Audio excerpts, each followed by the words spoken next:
하나님이 어디 있죠? 하나님을 어디서 찾을까요? 하나님이 보이지 않고 들리지 않고 만져지지 않는데 하나님 하면 탁 느껴지고 떠오르고 확실하고, 그리고 뭐 믿고 의지하는 정도가 아니라 완전히 그 속에 속해서 그분에게 잡혀서 살아가는 삶, 이게 그리스도인의 삶이라고 하는데, 교회 다니면 매주일 그것 때문에 예배하러 나오고 말씀 들으면 따라서 순종해야 되고 하는 그분이 도대체 어디 있냐는 거예요. 어디 있냐는 거예요. 오늘 읽은 말씀을 보면 엘리야는 대선지자입니다. 정말 선지자 중에 선지자. 하나님 앞에 열심 사명 갖고 확실한 믿음으로 나라를 뒤흔들고 왕을 가르치고 하나님의 역사를 눈으로 목격하게 하고 하는 그런 능력의 선지자였어요. 근데 지금 이 상황은 어떤 상황이냐면 더 이상은 아무것도 할 수 없을 만큼 지쳐 있어요. 일이 끝이 없어. 상황이 끝나지가 않아. 아무리 하나님도 좋고 하나님 믿으면서 내가 확실한다고 하지만 현실은 전혀 나한테 차이가 없는 거기 끝자락에서 지쳐 있어요.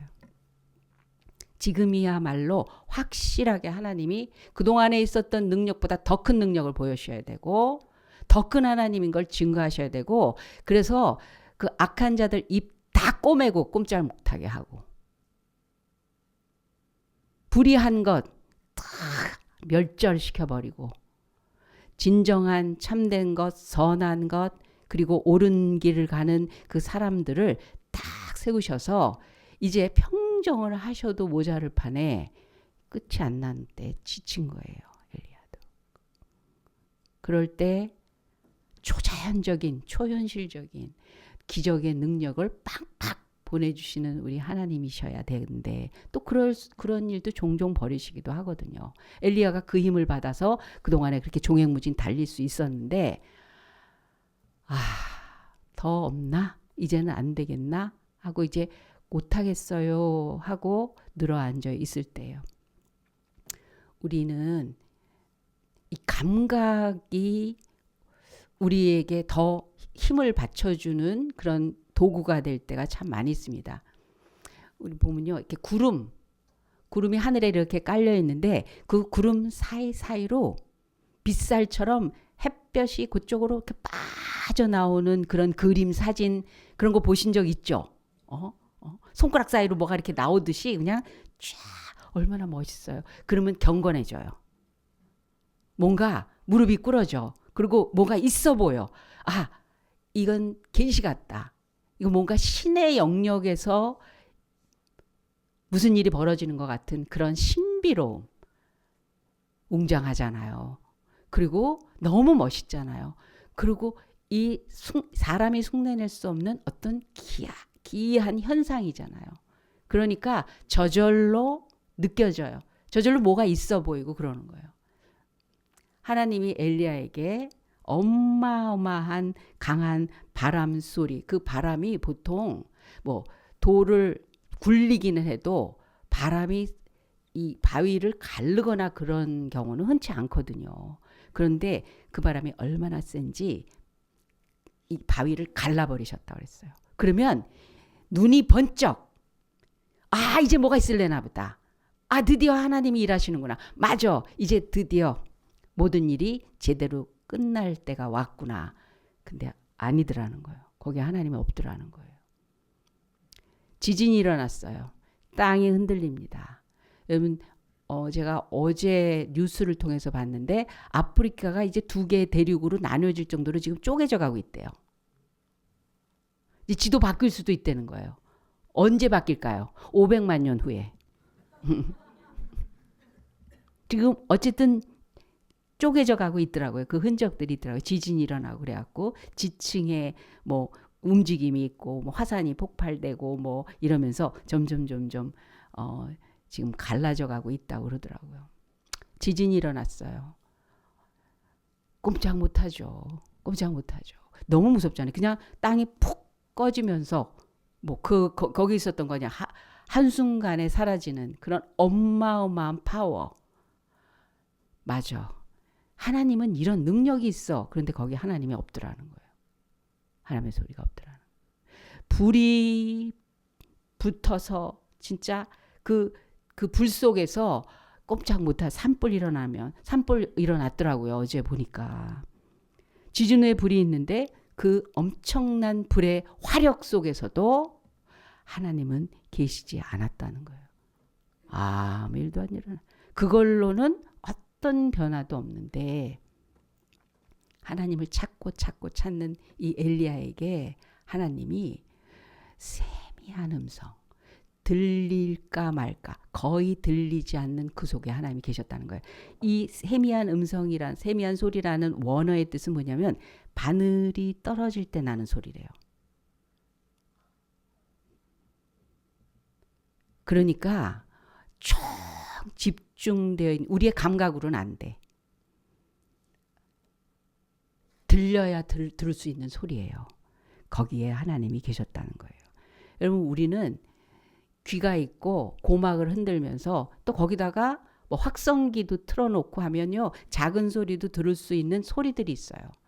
그런 소리들이 있습니다. 그런데 소리가 아닌 소리가 있어요.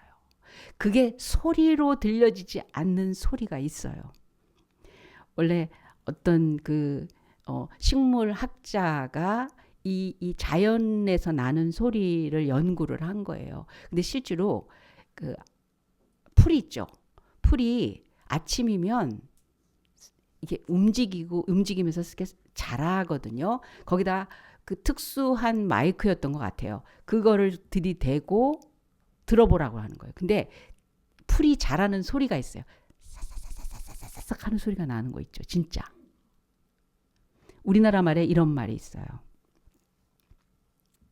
곡식은 주인의 발자국 소리를 들으며 자란다. 저 이 얘기 들어본 기억이 나요. 정말 어른들을 통해서. 그 곡식도 주인의 발자국이 다른 사람의 발자국과 다르대요. 그래서 그 발자국을 터벅터벅하고 논두렁을 밭길을 이렇게 걸어오는 주인의 소리 들으면, 와, 우리 주인 오신다. 아, 지금 물 주시겠구나. 아, 잡초 뽑아주겠구나. 아, 나를 다듬어 주겠구나. 그런 소리로 듣는다는 거예요. 그렇게 해서 잘 자라준다는 거예요. 아침 새벽부터 부지런히 와서 그 곡식을 잘 길러주는 그 주인은 발자국 소리만 들어도 이 곡식은요, 힘을 낸다는 거예요. 자연의 소리를 들을 수 있어야 그래서 농사를 지을 수 있다는 거예요. 저희 아버지께서 이런 얘기 하신 적 있어요. 야, 사람의 위가 그 주인 믿고 살아. 거기다 그냥 그렇게 아무거나 넣으면 어떠냐. 그렇게 얘기하신 적이 있어요. 저희 오빠가 50년생이세요. 6.25동이세요. 그래서 거의 굶어 죽을 뻔했대요. 먹을 게 없으니까. 그 이북에서 피난 내려오셔가지고 미군들이 피난 수용소를 만들어 놓았는데 거기 이제 들어가서 살래니 임신한 사람이 아이를 낳는데 뭐 뒷바라지가 되겠어요. 그러니까 너무너무 힘들어서 이 아이에게도 제대로 식량을 줄 수가 없는 거예요. 그래서 그때 못 먹어서 그런지 오빠가 너무 먹는 거야. 그랬더니 우리 아버지께서, 야, 위도 너 믿고 산다. 너무 그렇게 혹사시키지 마라. 그런 얘기를 하신 적이 있어요. 식물도 소리를 낸답니다. 풀잎을 밟으면요, 아프다 그런대요. 아프다고 소리를 낸대요. 가지를 꺾으면 그러지 말라고 싫다고 그런대요. 꽃을 꺾으면 찡그리는 소리가 있대요. 톱으로 나무를 자르면 크게 신음소리를 낸대요. 자연의 소리를 들을 수 있는 사람이 자연을 사랑할 수 있어요. 그러나 우리의 귀로는 들을 수 없는 소리죠. 이같이 소리 없는 소리가 세상에 얼마나 많은지 몰라요. 소리 없는 하나님의 소리를 들을 때 믿음입니다. 영성입니다. 진리의 능력과 그 은혜를 가슴에 담아낼 수 있어요. 근데 소리 없는 소리인데 소리보다 더 큰 소리가 이 세상에도 얼마든지 많다고 그랬죠. 그 중에 진짜 중요한 소리 없는 소리, 우리가 들어서 담아내야 될 소리가 있는데 그게 뭐냐면 생각이 내는 소리예요. 생각이 내는 소리. 마음속에 이렇게 떠오르는 생각이 그 어떤 소리보다 어마어마하게 큰 소리입니다. 왜냐하면 모든 변화와 전환과 성공은 생각에서부터 시작되기 때문에 그래요. 모든 실패가 생각에서부터 시작되기 때문에 그래요. 생각 그거 하나 때문에 한 발자국 내딛는 게 성공의 길이고 변화의 능력이 되고 전환점이 오게 되고 그것 때문에 인생 전체가 실패의 길로 갈 수가 있는 거예요. 생각에는 돈이 안 들거든요. 그러니까 성공은 돈 없이 시작되는 거예요. 실패도 돈 한 푼, 노력 한 푼 안 했는데도 이미 실패로 간 거예요. 예화를 들어보겠습니다. 성경에 있어요. 성경에. 이스라엘 백성들이 70명이 애굽으로 들어갔습니다. 총리된 아들 덕에 70명의 그 가족 전체 그 큰 그 가문이 애굽에 들어가서 승승장구합니다. 아주 유복하고 넉넉하고 떵떵거리면서 사는 삶을 사는데 400년이 지나면서는 어떻게 됐냐면 노예가 된 거예요. 노예. 왜 그러냐면 70명이 400년 후에 200만이 되려면 16분마다 하나씩 낳아야 된대요. 이스라엘 사람들이 애를 얼마나 잘 낳았는지 몰라요. 그러니까 애굽 원주민 본토 사람들이 볼 때 아니 그 이방인이 와서 우리보다 더 많아지면 안 되겠다 그래서 아들이면 죽여라 이렇게 한 거예요.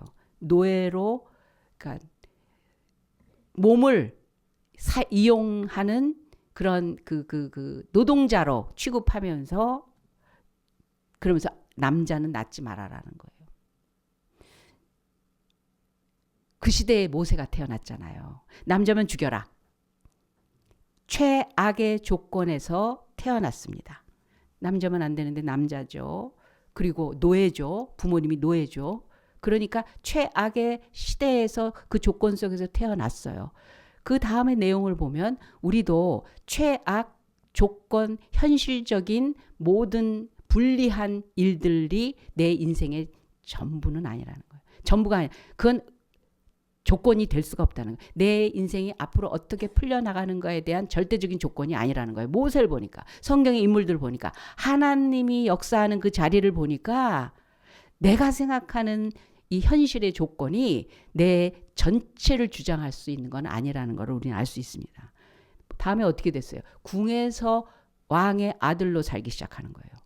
아기가 남자로 태어나서 죽어야 되는데 오히려 3개월 되자마자 궁에 들어가서 왕자로 길러지는 일이 벌어진 거예요. 최상의 조건으로 바뀌게 됩니다. 노력 하나도 없이. 부모 덕도 아니에요. 흘러 갔는데 본인은 궁에서 왕자로 길러지는 거예요. 하나님의 소리가 있었는데 아무도 그걸 몰랐어요. 로마서 7장에는 이 모세 이야기를 이렇게 얘기합니다. 모세가 애굽 사람의 학수를 다 배워. 왜냐하면 왕자로 길러지니까 다음 왕으로 준비되는 중이에요. 그래서 애굽 사람의 학수를 다 배워 그 말과 행사가 능하더라. 여기서 우리가 중요하게 생각해야 될 부분은 뭐냐면 다 배웠다는 거예요. 모든 것에 탁월한 사람이 됐다는 거예요. 근데 바로 그 다음 말이 뭐냐면 나이 40이 되매. 그러니까 40쯤 되니까 중년 이제 왕의 자리에 앉을 만한 단계까지 왔을 때 그 형제 이스라엘 자손, 내가 원래 근본이 어디냐? 노예 이스라엘 사람이 아니겠느냐? 그 형제 이스라엘 자손을 돌아볼 생각이 나더니 그랬어요. 40년의 훈련과 교육, 40년의 모든 학문 최고점을 찍었을 그 수준에 있을 때 40살에 갑자기 떠오른 생각 하나가 모든 걸 백지화로 만들어. 생각이 이렇게 위력이 있어요. 여러분 생각 하나가 그 왕권을 포기할 수 있다니까요. 자기에게 안락한 보장되어 있는 현실을 이거 아니야. 나 이거 아니고 딴 거 할래. 이럴 수 있다니까요. 생각 하나가. 애굽이 뒤집어졌어요. 소리 없는 생각 하나의 위력이 이 정도입니다. 생각이 얼마나 중요한지 아세요? 생각이 갖고 있는 소리를 우렁찬 엄청난 내 인생 아니 온 우주를 뒤집어 엎을 만한 그런 파워가 있는 걸로 들을 수 있어야 된다는 거예요. 이게 그 길이면 이게 정말 생명의 길이면 이게 완전한 복의 길이면 와그라그라그라 하는 이 고막으로 들려오는 소리 그깟 문제가 되지 않는다는 거예요. 이게 진짜면 진리면. 근데 그 반대도 있어요. 인생 전체가 저주의 대명사가 돼버린 생각이 있습니다. 가룟 유다입니다. 가룟 유다는 예수님과 3년 내내 24시간 365일 3년을 같이 있었던 사람이에요. 근데 그 선생님을 인신매매로 팔아먹습니다. 30년, 30냥에 팔아먹습니다. 왜? 생각 때문에. 마귀가 벌써 시몬의 아들 가룟 유다의 마음에 예수를 팔려는 생각을 넣었더니 그 생각이 그 사람을 지배하는 거예요. 양심, 사람들의 눈, 미래에 대한 그래도 자기가 어떻게 좀 살아봐야지 하고 길러졌던 많은 교훈 다 소용없어요. 그래서 솔로몬을 통해서 하나님 말씀하십니다. 대저 그 마음의 생각이 어떠하면 그 위인도 그러한즉. 겉으로 얼마든지 잠깐은 훌륭할 수 있고 기본적인 걸 지킬 수 있는 것 같고 예의 교양 있을 수 있어요. 그러나 그 사람 속에 있는 생각이 그 사람이라는 거예요. 그래서 이런 말을 하신 분도 있어요. 생각을 심으라는 거예요. 그게 어떠한 건지 중요한 것, 선한 것, 위대한 것, 옳은 것 그걸 심으라는 거예요. 그러면 그것이 행동으로 갈 거라는 거예요. 행동을 지속적으로 심으라는 거예요. 그러면 그것이 습관이 될 거라는 거예요. 습관 이어가라는 거예요. 그러면 그게 성격, 성품을 만들 거라는 거예요. 그리고 그것이 그 사람됨이 될 거다. 그 사람이 사는 삶의 모습이 될 거다. 왜? 사람들이 그 사람의 보여지는 살아가는 모습을 통해서 신뢰를 할 수 있기 때문에.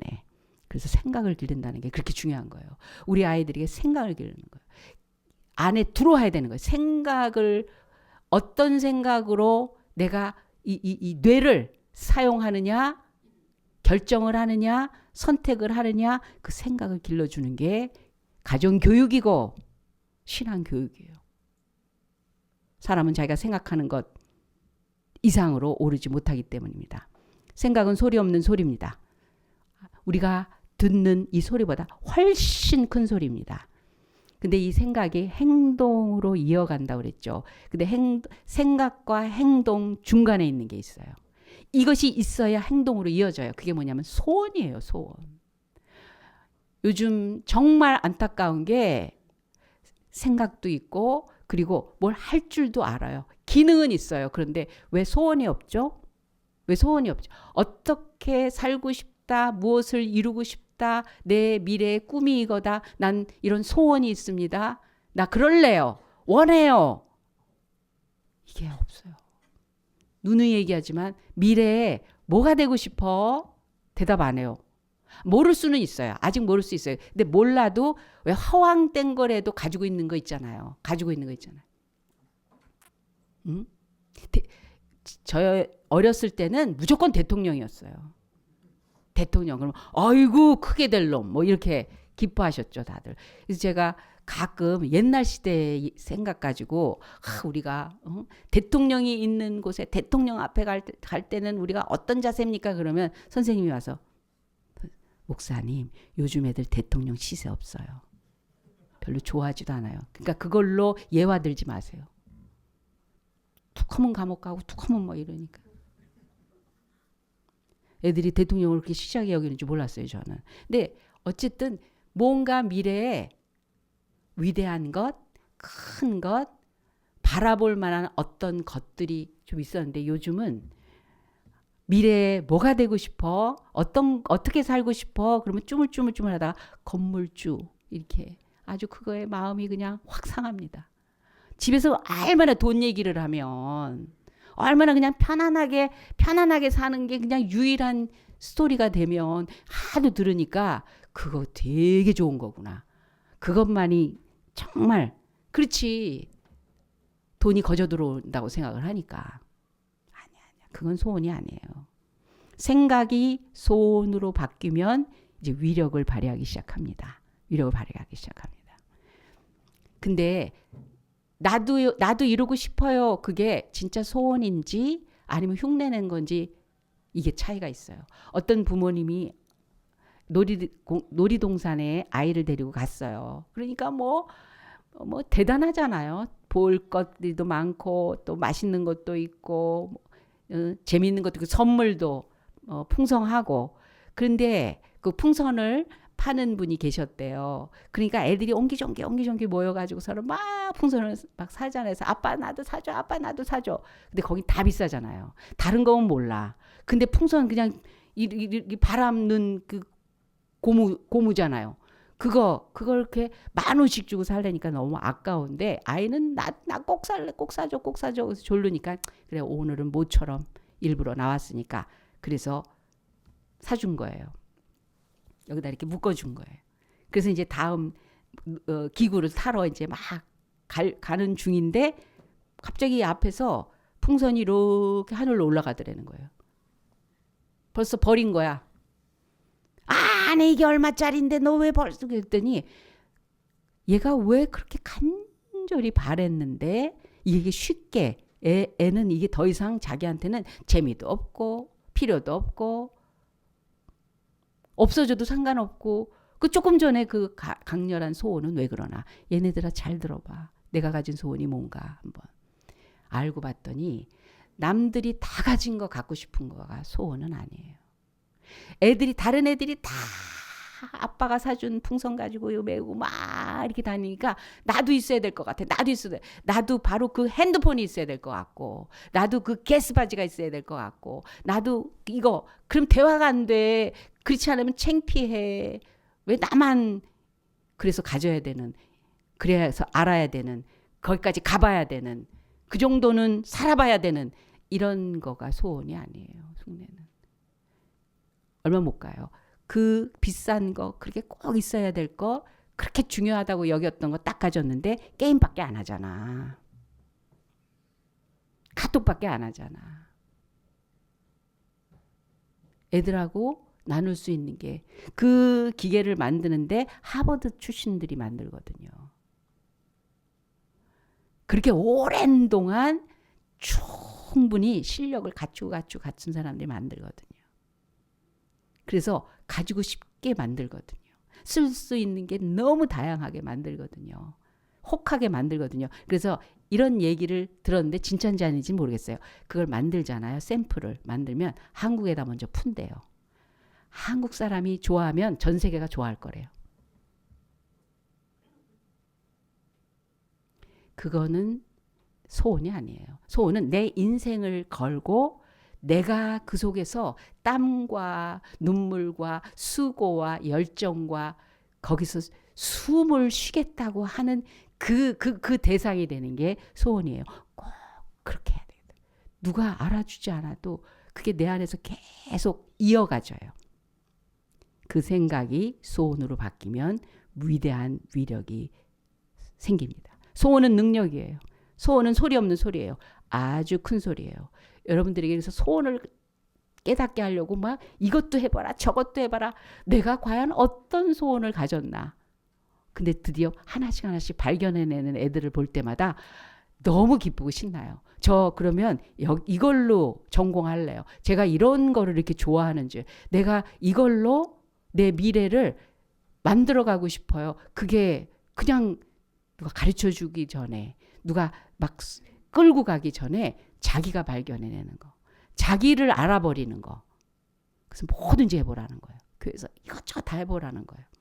좋은 걸 발전할 수 있는 거라면 배워갈 수 있는 거라면 성장하는 데 도움이 된다면 뭐든지 해보라고 시키는 거예요. 그러나 소리 없는 소리 중에 가장 큰 소리가 뭔지 아세요? 온 세상에 있는 좋은 것들 많아요. 소리 없는 소리 가운데서 좋은 것들 많아요. 그 중에서 가장 큰 소리, 가장 위력 있는 소리, 그리고 온 세상이 그 앞에서 무릎 꿇는 소리, 그걸로 다 온 세상이 변할 수 있는 소리, 그게 뭐냐면 십자가의 소리예요. 뭐라고요? 십자가의 소리. 십자가의 소리가 있답니다. 여러분 십자가 보이잖아요. 교회마다 지붕 위에 십자가를 탑으로 쌓아놓습니다. 밤에는 불도 들어와요. 보여요. 목걸이도 있고요. 집에다 나무로 걸어놓기도 하고요. 사진도 있고요. 십자가가 전 세계 여러 모양으로 많이 있어요. 거기에서 소리를 듣는 자와 들어야 할 것들과 들으면 되는 그 어마어마한 진리의 소리가 있습니다. 십자가가 온 세상을 덮고 있어요. 지나다니면서도 볼 수 있어요. 그 소리 없는 소리가 들립니다. 말 없는 소리인데 또 들립니다. 십자가에서 무슨 소리를 듣습니까? 십자가에서 전달되는 소리, 큰 소리 두 가지가 있어요. 첫 번째가 뭐냐면요. 죄의 소리가 그렇게 크게 들리네요. 죄의 소리를 가장 크게 말하고 있고 외치고 있어요. 죄, 죄, 죄, 죄. 끔찍한, 잔인한, 악한, 더러운, 추한, 큰일 난 죄의 소리, 죄의 소리, 죄의 소리, 죄의 소리. 죄라는 거예요. 죄는 죽어야 된다는 거예요. 죄는 큰일 났다는 거예요. 멸망이라는 거예요. 근데 그 죄를 어떻게 얘기를 하시냐면 내가 그 죄 때문에 대신 그 십자가에서 죽었다라는 거예요. 내 죄가 내가 달려야 될 그 자리에 대신 우리 주님이 내가 대신 죽을게. 내가 대신 죽을게. 내가 대신 갚을게. 내가 대신 다 치룰게. 넌 살아. 넌 살아.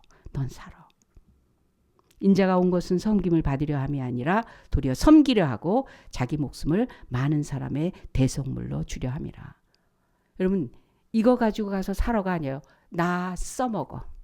내가 달고 달아서 더 이상 존재할 수 없는 그런 아무것도 아닌 것이 되더라도 좋으니까 나 갖다 써. 나 대신 살아. 내가 죽어줄 테니까, 내가 아파할 테니까, 내가 비참해질 테니까, 내가 창피해질 테니까 너는 살아라. 영광스럽게, 복되게, 품위 있게, 멋있게, 생명 있게 살아라, 살아라, 살아라. 그 소리가 십자가의 소리예요. 나 대신 죽어주신 분이 예수님이십니다. 그것이 십자가예요. 어떤 10대 아이가 느닷없이 하루아침에 실어증에 걸린 거예요. 이 부모님이 이해가 안 되니까 왜 그러냐고, 무슨 일이냐고, 누구하고 싸웠냐고. 집에서 안 돼요. 병원을 데리고 다닙니다. 검사 다 합니다. 이게 목의 문제인지 성대의 문제인지 뇌의 문제인지 심리의 문제인지 병원이란 병원 다 다니고 그래도 얘가 무슨 일이 있었겠죠. 그렇지만 아무 말 안 하는 거예요. 못하는 거예요. 말이 안 나오는 거예요. 그래서 하다 결국 어떻게 해서 신부님을 찾아가게 된 거예요. 신부님이 이 아이를 놓고 얘기합니다. 본당 거기에 앉아서 아이를 맞이하고 보니까 얘기는 들었는데 얘기 보니까 싫었죠? 예. 저 앞에 여기 십자가를 봐라. 십자가는 항상 있는 거예요. 얘는 지금 끌려다니고 잡혀다니고 자기를 위해서 막 하는 거에 정말 매일매일 자기 문제 속에 갇혀있는 아이인데 자기도 어떻게 할 수 없고, 근데 신부님이 십자가를 보라. 보고 그거는 1초도 안 걸리는 거예요. 아니 계속 봐. 봅니다. 십자가야. 아무것도 없어요. 계속 봐. 계속 봐. 또 봐. 그것도 한두 번이고 10분 20분이지. 그거 어떻게 이렇게 계속 봐요? 그런데 신부님은 계속 얘기합니다. 십자가를 봐. 십자가를 봐. 수십 분이 지났어요. 근데 어느 순간 갑자기 얘가 와 울기 시작하는 거예요. 우는 거예요. 펑펑 우는 거예요. 그러고 나서 말문이 열려서 말하기 시작합니다.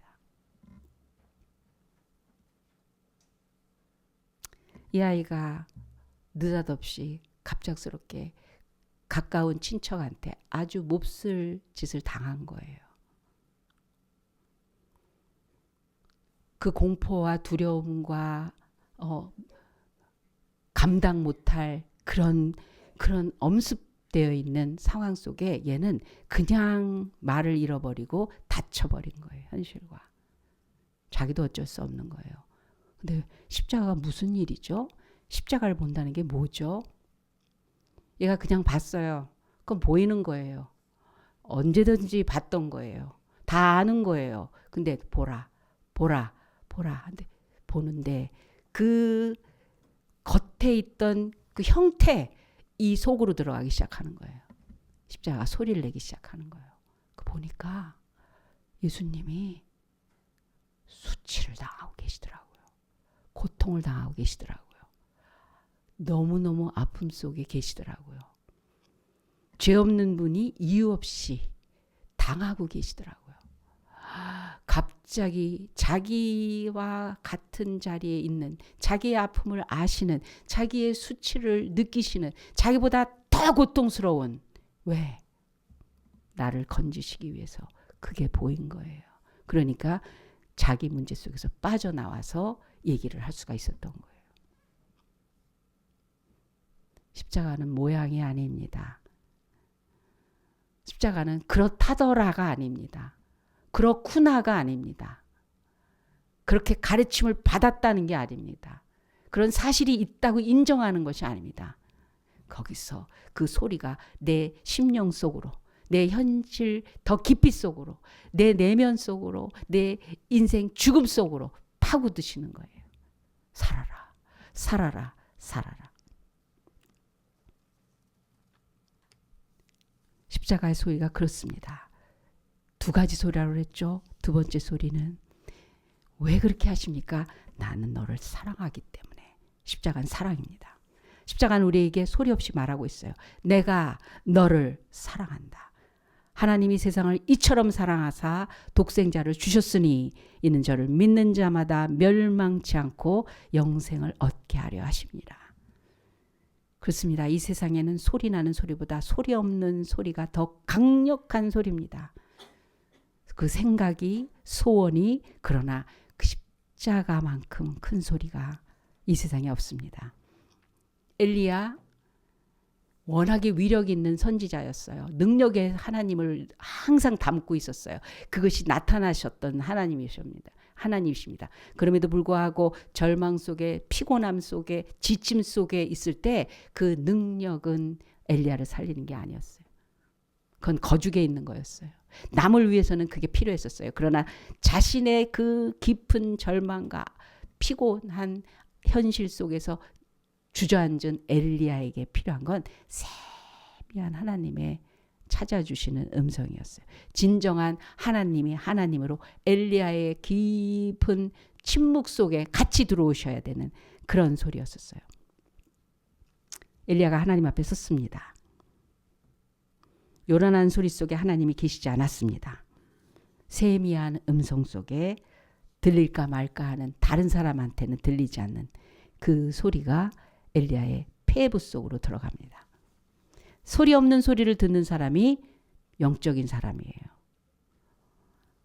믿음의 깊은 진리가 그 안에 들어옵니다. 여러분 현실에서 붙잡고 살던 게 놔질 때가 있어요. 배신, 패배, 실패, 그 모든 연약함 그것 때문에 내가 붙잡고 있던 게 아무 의미 없이 놔질 때가 있어요. 그때 들리는 소리입니다. 자기 소리가 많을 때, 세상 소리가 많을 때, 와글와글하글 이 세속적인 인간의 피조물의 소리가 많을 때는 그것 때문에 가려져요. 그러나 그것이 놔질 때 진정한 들어야 할 소리가 들립니다. 그것이 우리를 살립니다. 그것이 진정한 쉼을 가져옵니다. 그것이 우리에게 진정한 새 출발을 가져옵니다.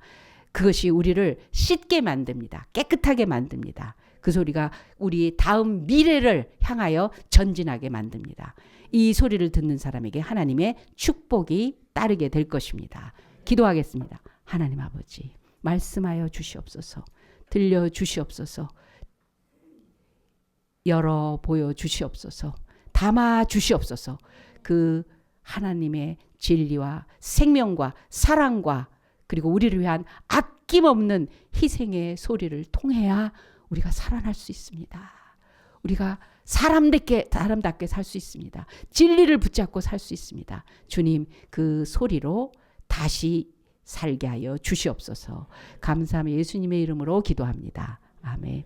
지금은 우리 구주 예수 그리스도의 은혜와 살아계신 하나님 아버지의 극진하신 사랑 많으심과 성령 하나님의 감화 감동 역사하심이 십자가의 소리를 인하여 새 생명을 얻으며 영원한 삶으로 그리고 진정 참 진리로 거듭나게 하시는 그 은혜 속에 살기로 작정한 새롬교회 성도들과 오늘 예배자들 머리 위와 그 가정과 하는 일 위에 지금부터 영원까지 함께 하실지어다. 아멘.